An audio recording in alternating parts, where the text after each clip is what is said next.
Жедел жәрдемді қай кезде шақырамыз?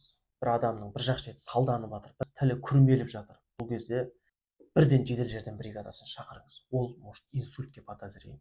Екіншісі біреудің жүрегі ауырып жатыр.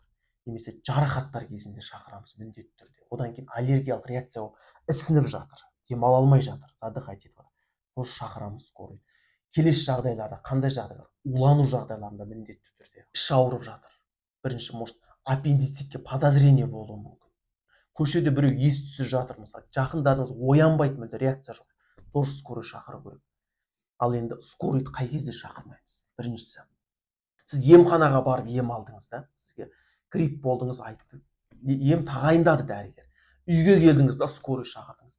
Скорый не істейді сізге? Қараңызшы, мысалы, ем тағайындады ғой. Сіз бір таблетканы ішіп бірден жазылып жақсарып кетуіңіз керек па? Ондай мүлде болмайды. Сіз 3-4 күн ем алуыңыз керек бәрібір. Одан кейін тісім ауырды, ешқандай ісіну жоқ, температура жоқ, просто тіс ауырып тұр. Не істейді? Скорый келіп, стоматолог ертіп келіп емдей ма тісіңізді? Жоқ. Уже 4-5 күн бойы ауырып жүргенше стоматологқа өзіңіздің аяғыңызбен барып емделетін уақыт жүре аласыз. Иә, белгілі. Температура беріп жатыр. Скорый помощь аналогин диметрол салмайды. Сізде температура беріп жатқан адам, температура 38-де 2. Үлкен ересек адамды айтайықшы, температура береді. Парацетамол ішу керек, жылы сұйықтық ішу керек. Белгілі. Енді не істеу керек мысалы? Скорый помощь сізге шақырған кезіңізде алғаш көмек көрсетеді, мысалы, рекомендация береді. Сізге ем тағайындамайды, сізге антибиотик тағайындамайды ешқашан. Осыны ұмытпаңыздар. Бір адамның әкесі инфаркт алып жатыр, инсульт алып жатыр. Ал сіздің арада тісім ауырды, немесе әлсіреп тұрмын деп болмашы нәрсеге шақырдыңыз. Қараңыз. Шын айтқанда басқа адам мұқтаж болып жатыр жедел жәрдемге, мысалы.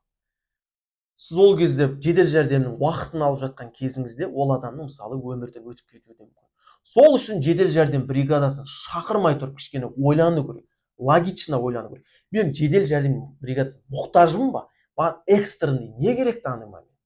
Может, басқа адам шынайы мұқтаж болып жатқан шығар. Басқа адам шынайы қиналып, жарақат алып, немесе басқа да аллергиялық реакция беріп, өлім мен өмірдің арасында жатқан шығар деген жағдай бар. Сол үшін жақындарыңызға жіберіп видеоны лайк басыңыздар.